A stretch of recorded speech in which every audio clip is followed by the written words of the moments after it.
How to use Disney Plus on mobile.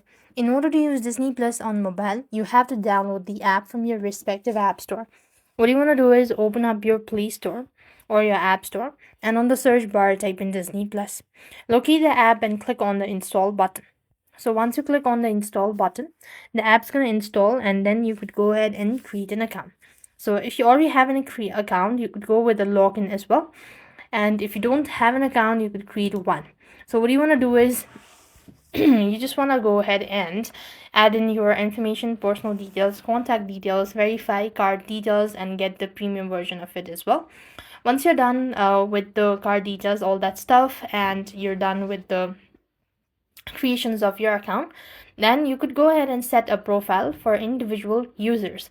If you have kids, you could provide in a kid profile, and for adults you could create a separate one, and that's how you could use Disney Plus on mobile.